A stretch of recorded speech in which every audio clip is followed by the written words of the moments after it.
आशा की जोत मैथिली कार्यक्रम में हम अहाँक फेर स्वागत कऽ रहल छी। आशा अछि जे अहाँ सब खूब नीकसँ होयब आ पिता परमेश्वरक महिमाके कारणे खूब नीकसँ अपने जिंदगी सेहो बिताबैत होयब। हमरा लोकनि एखन मरकुसक रचल सुसमाचारक अध्ययन आरम्भ कऽ चुकल छी। तहन हमरा लोकनि पहिल अध्यायके 21 पदसँ लऽ कऽ 45 पद धरि अध्ययन करब आजुक दिन। जँ अहाँक लग पवित्र पोथी बाइबिल अछि तऽ हमरा संगे अहूँ खोलि कऽ राखि लिअ। मरकुसक रचल सुसमाचार क्रियाशील सुसमाचार थिक। मरकुसक प्रयास बा एना कहियो मरकुसक प्रयास यह रहन कि मरकुस प्रयुक्त रूपे प्रभु यीशु मसीहके लोकक बीचमे उपस्थित करैके इच्छा राखैत रहथि। ओ विश्वास करैत रहथि कि जँ सुसमाचार प्रभावकारी नहि होइतैक तऽ केओ प्रभु यीशु मसीह लग नहि अयतैक। एहि तरहक विश्वास मरकुसक रहनि। तैँ हुनक सुसमाचारके शीघ्रगामी सुसमाचार बाजि सकलहुँ हँ। आ यहूसँ जँ नीक शब्द जँ हम बाजी तऽ कहब कि खूब अति शीघ्रतासँ काज करैवला सुसमाचार मरकुसक सुसमाचार छनि। किएक तऽ रोमी सब सेहो प्रभावकारी लोक रहथि। ओ शीघ्र काम करयवला सुसमाचार अछि। तैँ ओ एही तरह के सुसमाचारक सृष्टि कयलथि, लिखलथि। प्रभु बड़ दयालु छथि, एहिमे तऽ केओ संदेह नहि कऽ सकैत छथिन। मुदा मरकुस एहि बातक ऊपर विश्वास करैत रहथिन कि प्रभु जरूर दयालु छथि, मुदा हुनको एकटा नियम कानून छनि। जँ मनुष्य जाति हुनक नियम कानूनक नहि मानथिन तऽ केओ परमेश्वरक बेटा वा बेटी बनैके इच्छा नहि राखि सकैत छथि। हमर श्रोता भाई बहिन कनिक ध्यान दियौ। तैँ मरकुस जे रोमी लोकक लेल सुसमाचार लिख रहल छथिन तऽ ओ सोचलखिन कि रोमी लोकसभ बहुत हृदयसँ कठोर लोक छलाह, एना कहियो कठिन लोक छलाह। तैँ मरकुस अपन सुसमाचारके ओही तरह उनके हिसाबे लिखे कोशिशमे छथि। मरकुस अपन सुसमाचारमे प्रभु यीशुके एकटा महान सेवकक रूपमे प्रयुक्त करैत छथि। जेना हमरा लोकनि मत्तीके रचल सुसमाचारक अध्ययन कयलहुँ हँ, ओतऽ ओ प्रभु यीशु मसीहके राजाके रूपमे प्रयुक्त करैत छथि। मुदा मरकुस अपन सुसमाचारमे प्रभु यीशु मसीहके परमेश्वरक एकटा सेवकक रूपमे प्रयुक्त कऽ रहल छथि। देखियौ, यह दुनूमे अंतर छैक। सेवक के की सब गुण होइत अछि अहाँ तऽ जानते छी। ओ सबटा गुणसँ प्रभु यीशु मसीहक जिंदगी परिपूरित रहनि। तैँ ओ वही सबटा गुणके निकालि कऽ प्रभु यीशु मसीहक जिंदगीसँ अपन सुसमाचारमे आनि कऽ राखि देलखिन। एकर मतलब ई नहि भेल कि मरकुस प्रभु यीशु मसीहके कोनो अधलाह मनुख बुझि गेलखिन, से बात नहि थिक। मरकुस प्रभु यीशु मसीहके उद्धारकर्ताक रूपमे विश्वास करैत छथि आ कहैत छथि बड़ खोलि कऽ कि जे केओ हुनका अपन उद्धारकर्ताक रूपमे विश्वास करथिन हुनके उद्धार हेतैक, मुदा जे केओ नहि करतैक हुनक उद्धार नहीं होतैक। एहिठाम एकटा बातक हमरा लोकनि देख रहल छी कि मरकुस बड़ सोझ भाषाके आ सरल भाषाके प्रयोग कऽ रहल छथि। मुदा मत्ती कतौ कतौ साहित्यिक भाषाक प्रयोग करैत छथि, वा यूहन्ना सेहो करैत छथिन। मुदा मरकुस साहित्यिक भाषाक प्रयोग नहि कऽ रहल छथि। ओ बड़ खोलि कऽ प्रभु यीशु मसीहके कहैत छथिन कि ओ परमेश्वरक सेवक छथि आ जे केओ हुनका पर विश्वास करतैक ओ अनंत जीवनमे प्रवेश करतैक। बड़ खोलि कऽ एहि बातक प्रभुके नामसँ ओ बाजि रहल छथि। हमर भाई बहिन एहि बातक ऊपर कनिक अहूँ ध्यान दियौ। जँ अहाँ कलीसियाक सदस्य छी तऽ जँ एहि बातक अहाँ नहि सिखलहुँ हँ आजुक दिन धरि, तऽ आजुक दिन अहाँके लेल बड़ नीक दिन अछि। एहि बातक अहाँ सीख लिअ कि मरकुस अपन सुसमाचारमे प्रभु यीशु मसीहके एकटा प्रयुक्त महान सेवकक रूपमे राखि रहल छथिन। मरकुसक सुसमाचारमे प्रभु यीशुके यहोवाक सेवकक रूपमे प्रयुक्त कयल गेल छैक। जेना हम आरंभेमे एहि बातक बाजि चुकलहुँ हैं। मनुखक सेवकक रूपमे सेहो प्रभु यीशु मसीहके एहिठाम संदर्भ आयल अछि। एहि बातक जँ अहाँ ध्यान दऽ कऽ देखबै तऽ एहि संदर्भके अहाँ यशायाहके पोथीमे पढ़ि सकलहुँ हैं। ओहिठाम जे भविष्यवाणी भेल छै यशायाहके पोथीमे, जँ अहाँ लग बाइबिल अछि तऽ अहाँ खोलि कऽ अखने देख सकलहुँ हैं। 42 अध्यायके 1 आ 2 पदमे एहि बातक बतायल गेल छै कि प्रभु यीशु मसीह मनुष्य जातिके सेवक छथि। नीक काज करयवला मनुष्य बहुत तरहक उपायसँ शैतानक तकलीफसँ दूर भऽ सकैत छथि, वा एना कहियो अलग भऽ सकैत छथि, मुदा हुनक उद्धार नहि भऽ सकैत छनि। मरकुस बड़ खोलि कऽ कहैत छथिन कि अहाँके नीक काज जे अहाँ करैत छी ओ काज तऽ बड बढ़िया अछि, मुदा खाली अहाँ नीक काज कऽ कऽ स्वर्गक राज्य में प्रवेश नहीं पाबि सकलहुँ हैं। एक गोटे हमरा कहलखिन कि ओ भैया, जँ हम नीक काज करब तऽ कि हम स्वर्ग नहीं जायब? तऽ हम हुनका कहलियनि कि नहीं, अहाँ नहीं जा सकलहुँ हैं, किएक तऽ पवित्र पोथी बताबैत अछि कि जाबत धरि मनुष्य जाति प्रभु यीशु मसीह के अपन उद्धारकर्ता के रूप में ग्रहण नहीं करता है, वो कहियो स्वर्ग में प्रवेश नहीं पौथिन। एहिठाम ई बात सुनि कऽ अहाँ कनिक तमसायब नहीं, किएक तऽ मरकुसो अपन कान में एहि बातक घोरि घोरि कऽ बताबैत छथिन। एना कहियो कि मरकुस हमरा सभक कान में एहि बातक बेर बेर बता रहल छथिन। मरकुस कोनो बातक घुरा फिरा कऽ कहै में विश्वास नहीं रखैत रहैत। जेना हमरा सब शुरुए कहलहुँ हैं कि बहुत केओ जे साहित्यिक भाषा के प्रयोग करैत छथि, ओ अपन विषय वस्तु के घुरा फिरा कऽ एम्हर ओम्हर से प्रवेश करैत छथिन वा प्रकट करैत छथिन। मुदा मरकुस एहि बात में विश्वास नहीं करैत रहैत। ओ खूब मुखर मनुष्य छलाह। एना कहियो हुनक मुखरता एतेक रहनि कि ओ खूब खोलि कऽ कहैत रहथिन कि जँ अहाँ विश्वास करब तऽ उद्धार पायब, आ जँ नहीं विश्वास करब तऽ हम उद्धार नहीं पायब। हमर भाई बहिन, देखियो आजुक दिन अहूँक जिंदगी के लेल एकटा महान अवसर थिक। प्रभु यीशु मसीह आजुक दिन अहाँके सन्मुख में प्रकट छथि। जँ अहाँ हुनका अपन उद्धारकर्ता के रूप में ग्रहण कर रहल छी, अर्थात व्यक्तिगत उद्धारकर्ता के रूप में, तहने अहाँ उद्धारक अनुभव से परिपूरित भऽ सकलहुँ हैं। मुदा एना तऽ ई काज अहाँके जिंदगी में नहीं भऽ सकै छै। विश्वास कयल जा सकै छै जे मरकुस अपन पोथी के कतौ रोम में लिखने रहथि। जेना हम शुरुए में कहने छलहुँ हैं, एना विद्वान सब कहैत छथि कि मरकुस अपन पोथी कतौ रोम में लिखने रहथि, आ केकरा लेल तऽ रोमी लोकक लेल। अपन काज में ओ बड़ व्यस्त लोक रहथि। ओ सब शक्ति के अर्जन में सेहो विश्वास करैत रहथि। प्रभु के महिमा में अहाँ सब कनेक रहब तऽ ई बातक अहूँ सब सीख जायब। मत्ती प्रभु यीशु मसीह के वंशावली के विवरण कयने छथि, आ ई बड़ आवश्यक सेहो रहैक, कारणे ओ प्रभु यीशु मसीह के राजा के रूप में प्रयुक्त कयने रहथि। मरकुस यीशु मसीह के प्रभु परमेश्वर के सेवका के रूप में प्रयुक्त कयने छथि, तहन सेवकक वंशावली के जरूरत नहीं होइत अछि। ई बात बड़ स्पष्ट अछि, तें ओ हुनक वंशावली के नहीं लिखने छथिन। हमरा सब प्रभु यीशु मसीह के ओही रूप में देख रहल छी, आ बड़ अनुभव सेहो कऽ रहल छी। किएक तऽ एहि रूप में मरकुस प्रभु यीशु मसीह के प्रस्तुत कयने छथि। अहाँ पद 21 के जँ देखबै तऽ अहाँ ओतऽ एहि बातक पाबि सकलहुँ हैं। ओतऽ एना कऽ बतायल गेल छै, प्रभु यीशु और हुनक शिष्य कफरनहूम अयलथि। जहन शब्दक दिन अयलैक तब प्रभु यीशु मसीह तुरंत सभागृह में जाकर उपदेश दिअ लागलखिन। एहिठाम 21 पदक हम पढ़लहुँ हैं। जँ अहाँ एहिठाम देखबै तऽ एहिठाम प्रभु यीशु मसीह प्रभु के यहोवा के एकटा महान सेवकक रूप में प्रयुक्त होइत छथि। यूहन्ना के रचल सुसमाचार 5 अध्याय के 17 पद में एहि बातक बतायल गेल छै। भजनक पोथी जँ अहाँ अध्ययन करैत छी तऽ भजनक पोथी में 121 भजन के 4 पद में ई बात बतायल गेल छै।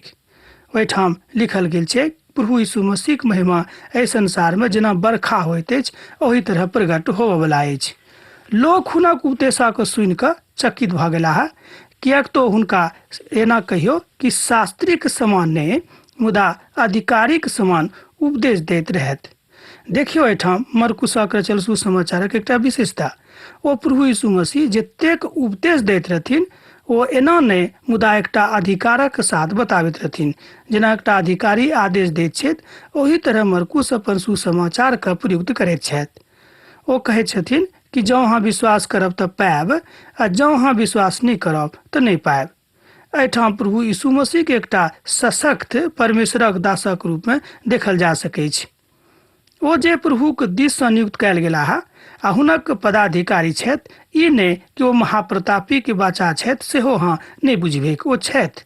मुदा मरकुस एहि बातक ऊपर विश्वास करैत रहथिन कि जे केओ प्रभु यीशु मसीह के उद्धारकर्ता के रूप में जँ ग्रहण नहीं करता है तो कहियो परमेश्वरक राज में प्रवेश नहीं करता। देखियो मरकुस कतेक खोलि कऽ एहि बातक बताबैत छथिन। एकर मतलब ई नहीं भेल कि मरकुस दृष्टांतक उपयोग नहीं कयने छथि, मुदा बड्ड कम कयने छथि। एहिठाम हमर कहे करती अछि कि प्रभु यीशु मसीह के अपन उद्धारकर्ता के रूप में ग्रहण करनाइ बड्ड आवश्यक थिक। ओहि काल में सभागृह में एक मनुख रहथि जिनका मोन में अशुद्ध आत्मा समायल रहिक। ओहि पदक एक बेर आरो देखी। ओहि काल में सभागृह में एक मनुख रहत जिनका में अशुद्ध आत्मा समायल रहन। हे बातक अहाँ 23 पद में देख सकलहुँ हैं। ओ सोर पारि कऽ कहलनि, हे प्रभु नासरी, हमरा अहाँ की काज? अहाँ हमरा नष्ट करबाक लेल अयलहुँ हैं। हम अहाँके जानैत छी जे अहाँ के थिकहुँ हैं। अहाँ परमेश्वरक पवित्र जन थिकहुँ हैं। एहिठाम देखियो कि ओ आदमी स्वयं एना कहियो शैतान स्वयं ए बातक मानि रहल छथि कि प्रभु यीशु मसीह के छथि। यहूठाम जहाँ एहि पदक कनि गंभीरता से विचार करबे तब पेबे कि मरकुस प्रभु यीशु मसीह के किनका रूप में अर्थात परमेश्वरक एकलौता पुत्र के रूप में एहिठाम प्रयुक्त कऽ रहल छथि। मरकुस एम्हर उम्हर नहीं जाय छथिन। ओ कोनो बात के एम्हर उम्हर नहीं बतावे छथिन। ओ सबटा बातक खोल के बता रहल छथिन। मरकुसक रचल सुसमाचार में ई एकटा पवित्र आत्माक चमत्कार रहै। परमेश्वर पवित्र आत्माक द्वारा मनुष्य जाति के बीच में काज करैत अछि सेहो मरकुस खूब खोल के बतावे छथिन। ओ पराधीनता के स्वीकार नहीं करे वाला रहत। एठाम हम मरकुसक बात नहीं कहै छी, एठाम हम शैतानक बात बाजि रहल छी। शैतान पराधीनता स्वीकार नहीं करै छथिन। यह शैतानक सबटा बड्ड पैघ अवगुण होइत अछि। मुदा हमरा सब गोटे के एकटा सेवकक गुण रहबाक चाही, जेना प्रभु यीशु मसीह अपन पिता के सेवकक रूप में प्रयुक्त होइत छथि। हमर भाई बहिन एहि बातक कने कहाँ ध्यान दियो आ ध्यान दे कऽ कने कहाँ सुनियौक कि प्रभु यीशु मसीह कोना कहाँ से प्रेम राखै छथिन। प्रभु यीशु हुनका डांट कऽ कहलखिन, चुप रहूं और हिनका में से निकल जाऊं। देखियो एहि पदक एक बेर हम आरो पढ़ै छी। प्रभु यीशु हुनका डांट कऽ कहलखिन, चुप रहूं और हिनका में से निकल जाऊं। तहन अशुद्ध आत्मा हुनका मरोड़ कऽ आ ओहिठाम से ऊंच सुर में खूब जोर से सोर पारि कऽ ओहिठाम से हुनका देही से निकलि गेलाह। ई देख कऽ सब केओ आश्चर्यचकित भऽ गेलाह। ओ अपने में बाजऽ लागल, ई की बात अछि? ई नव उपदेश अछि। यीशु अधिकारक साथ प्रभु का आज्ञा दैत छथि, एना कहियो अपन आज्ञा दैत छथि और अशुद्ध आत्मा ओहि मनुख में से निकलि जाइत अछि। एहिठाम देखियो मरकुस खूब खोल के बातक बता रहल छथिन कि प्रभु यीशु मसीह केओ अदना लोक ने, कोनो अदला मनुख ने, मुदा ओ परमेश्वरक पुत्र छथि। एहि बातक एहिठाम ओ बड्ड खोल के बता रहल छथिन। हमर भाई बहिन, हमर श्रोता भाई बहिन, एहि बातक ऊपर कने कहाँ ध्यान दियौक। प्रभु यीशु बहुत रोगी लोकक सेहो नीक कयने छथि। यहू बातक मरकुस अपन सुसमाचार में बता रहल छथिन। जेना हम शुरुए में कहने छलहुँ हैं कि एहन कोनो बात नहीं थिक जे प्रभु यीशु मसीह शक्ति को कतो कमजोर कयने छथि, मुदा ओ हुनक शक्ति के बड्ड प्रखर रूपे प्रकट कयने छथि। प्रभु यीशु तुरंत आराधनालय से निकल कर याकूब आ यूहन्नाक संग सिमोन और इंद्रियासक लऽ कऽ हुनका घर पर अयलाह। सिमोनक सास जोर से पीड़ित छली। ओ सब तुरंत एहि बातक विषय में यीशु से कहलनि। तहन यीशु हुनका लग अयलाह आ ओ हाथ पकड़ि कऽ हुनका उठौलखिन आ हुनका एना कहियो कि हुनक ज्वर ठीक भऽ गेलनि आ हुनक सेवा टहल करऽ लागली। एहि बातक अहाँ 29 पद से लऽ कऽ 31 पद में देख सकलहुँ हैं। पद 32 में एहि बातक देखबाक लेल जँ अहाँक लग पवित्र पोथी अछि तऽ अहाँ कनि खोलि कऽ देखियौ। ओहिठाम प्रभु यीशु मसीह जे शक्ति के प्रदर्शन कयल गेल छैक ओ बड्ड सोझ रूपे करैत छथि, ई नहि कि एम्हर उम्हर कऽ कऽ। एहिठाम प्रभु यीशु मसीह के ओहि बातक के एना कहियो ईश्वरतक शक्ति के बखान कयने छथि। हमर भाई बहिन एहि बातक ऊपर कनि कहूँ ध्यान दियौक।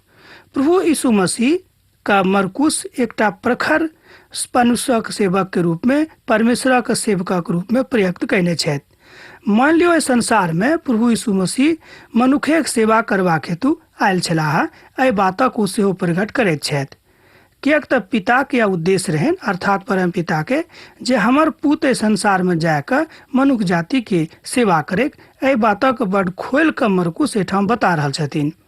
प्रभु यीशु मसीह बहुत लोकक जे सब तरह तरह के बीमारी से पीड़ित छलाह ओ सब का ठीक कऽ देलखिन। यीशु बहुत दुष्ट आत्मा से पीड़ित लोकक सेहो नीक कऽ देलखिन। अब मरकुस ओहि बातक बता रहल छथिन जाय बात का ओ अर्थात मत्ती के अपन सुसमाचार में कहने छथि। अर्थात प्रभु यीशु मसीह में जे चंगाई के गुण रहेक ओहि बातक सेहो एहिठाम मरकुस प्रकट कऽ रहल छथि। जेना हम आरंभे में कहने छलहुँ हैं कि ई बात नहीं थिक कि मरकुस हुनका चंगाई वाला प्रभु नहीं मानैत छथि, से बात नहीं थिक, मुदा ओ हुनक चंगाई के बड़ स्पष्ट जकाँ खूब सोझ जकाँ प्रयुक्त करैत छथि। किएक तऽ बहुत केओ साहित्यिक रूपे एहि बातक प्रकट कयने छथिन, मुदा मरकुस एहि बातक खूब खोलि कऽ प्रकट कयने छथि। हमर श्रोता भाई बहिन, की अहाँ एहि बातक सुनि रहल छी? की अहाँ एहि बातक ऊपर ध्यान दऽ रहल छी कि प्रभु यीशु मसीह कोन तरह के उद्धारकर्ता छथि, बा मनुष्य जाति के कतेक नीक सेवक छथि, एहि बातक अहाँ सीख रहल छी। आ प्रार्थना के शक्ति के बखान सेहो मरकुस करैत छथि। एना एहि बातक सत्यापन अहाँ 35 पद में लऽ कऽ जँ पढ़बै तऽ कऽ सकलहुँ हैं। एहिठाम एकटा बातक देखियौ, प्रभु यीशु मसीह एकांत में प्रार्थना करैत छथि। प्रभु प्रार्थना के महत्व के एहिठाम बात बता रहल छथिन। प्रभु अपन शिष्य सभा कहैत छथि जे चलू अब आसपासक गाम पर चलब आ प्रचार करब, कारणे प्रभु हमरा एहिठाम एहि द्वारा पठौने छथि। एहिठाम हमरा लोकनि देखैत छी कि प्रभु यीशु मसीह एकटा महान सेवकक रूप में प्रयुक्त भऽ रहल छथि। ओ कहै छथिन कि पिता हमरा एहि संसार में, एहि दुनिया में एहि द्वारा मनुखक देही धारण में पठौने छथि कि हम मनुष्य जाति के सेवा करियनि। तैं ओ कहै छथिन कि नहि आराम नहीं करब, चलू आसपासक गाम पर कतहु हम प्रभुक प्रचार करबनि, अर्थात प्रभु के सुसमाचारक लोक के सुनेबनि। आ ओतऽ जाकर ओ बहुत केओ जे बीमार रहत, बहुत केओ जे परेशान रहत, हुनका ओ चंगाई प्रदान करैत छथि आ हुनक चिंता से हुनका दूर सेहो करैत छथिन।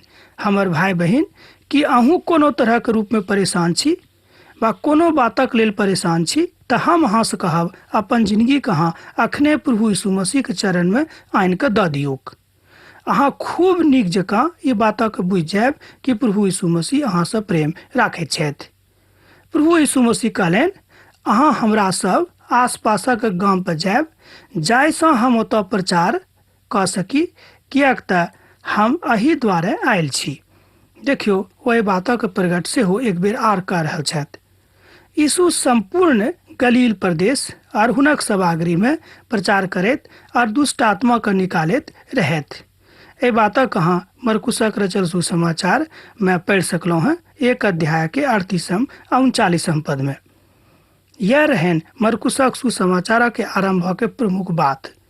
हमरा लोकनि सिखलहुँ हैं जे मरकुस प्रभु यीशु मसीह के एकटा महान परमेश्वरक दासक रूप में हमरा सभक सन्मुख आनैत छथि। ओ कहै छथिन कि पिता अपन पूत के संसार में एहि द्वारा पठौलखिन, जाहिसँ ओ मनुष्य जाति की सेवा करेक आ हुनके लगू लागल रहिक।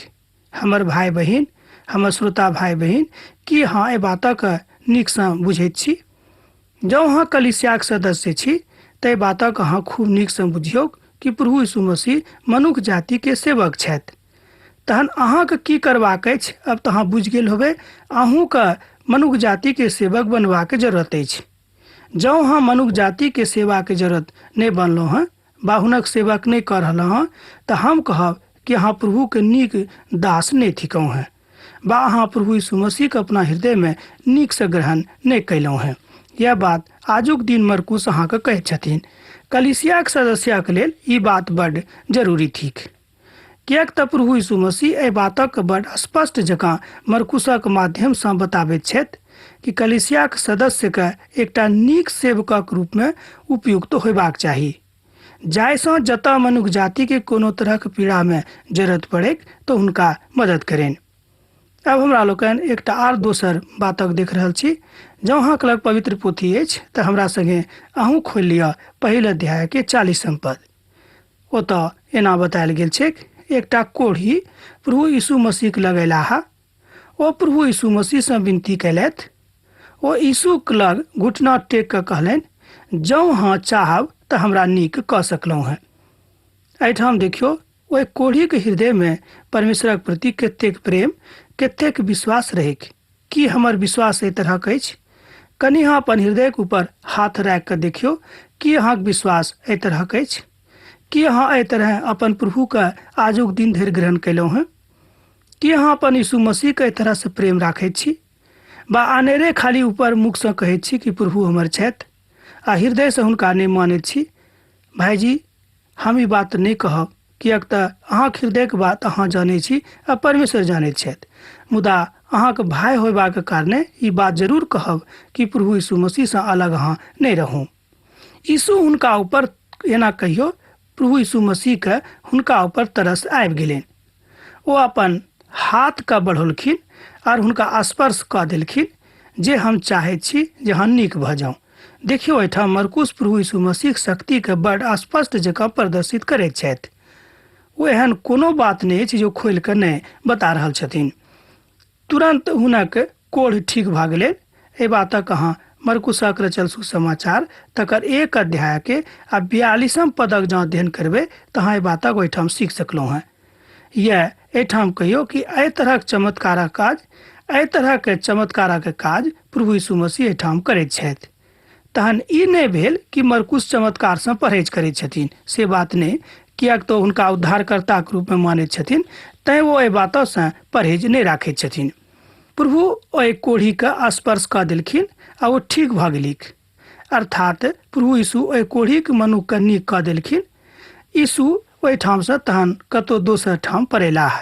एहि बातक हमरा लोकनि जल्दी जल्दी 44 पद में देख सकलहुँ हैं। पिता दऽ देलखिन, कहलखिन कि अहाँ एहिठाम से चलि जाऊँ। तहन एहि पदक देखी, यीशु ओतऽसँ परेलखिन आ विदा दऽ देलखिन आ कहलखिन जे ध्यान दियौ जे केकरो किछु नहीं बाजब, मुदा और याचक का स्वयं का दिखाऊं आ कोढ़ से शुद्ध होयबाक विषय में मूसा से जे भेंट ठहरौने छथि ओहि भेंटों अहाँ चढ़ाऊं, जाहिसँ गवाही ठहरैक। एहि बातक अध्ययन अहाँ 44 पद में पढ़ि कऽ कऽ सकलहुँ हैं। कोढ़ से चंगाई करबाक विषय में जे किछु एहिठाम बतायल गेल अछि ओ मूसाक भविष्यवाणी के एहिठाम पूर्णता होइत अछि। पवित्र पोथी के एकटा विद्वान कहैत छथिन कि मरकुस एहन बात नहीं अछि कि ओ परहेज करैत छथि प्रभु यीशु मसीह के विहंगमता से, हुनक प्रेरणा से आ हुनक शक्ति से, मुदा हुनका प्रभु के रूप में प्रकट करैत छथि, से बात नहीं अछि कि नहीं करैत छथिन। मुदा ओ विशेष रूप में मनुष्य जाति के सेवकक रूप में हुनका प्रयुक्त कऽ रहल छथि। मुदा ओ मनुख जाकऽ अपन नीक होयबाक विषय में खूब प्रचार करऽ लागल आ कथा एतेक पसरि गेलैक जे प्रभु यीशु मसीह के खुल्लम खुल्ला ओतऽ नगर में नहीं जा सकलखिन। प्रभु यीशु के एकांत में कतौ नगरी के बाहर रहऽ पड़ गेलनि। एहिके बाद ओ चारों दिस से लोग हुनका लग आबि गेलीक।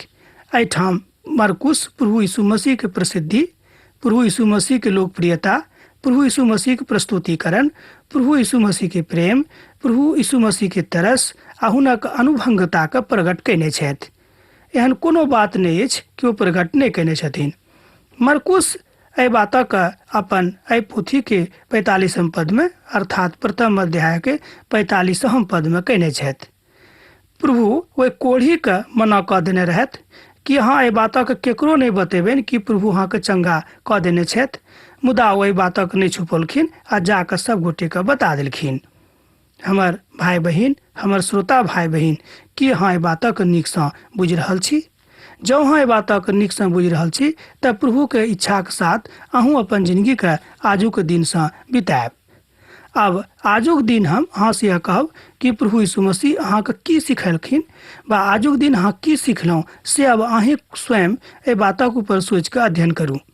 जँ अहाँके लग पवित्र पोथी अछि तऽ खूब बढ़िआँ बात अछि, जँ नहीं अछि तऽ कतहुसँ पवित्र पोथी के उपरा लिअ, एहि बातक करैत रहू। अब तऽ अहाँसँ विदा होयके अवसर आबि गेल। अब अहाँसँ हम विदा लेब। एहिके बादो जँ अहाँके मन में कोनो तरहक प्रश्न अछि तऽ हमरा एहिठाम पाती लिखैत रहब, बिसरायब नहि, किएक तऽ अहाँके पातीके हमरा सब इंतजार करैत रहैत छी, बाट जोहैत रहैत छी। प्रभु यीशु मसीह के ने अहाँके जिंदगी में सदिखन बनल रहैक। आमीन।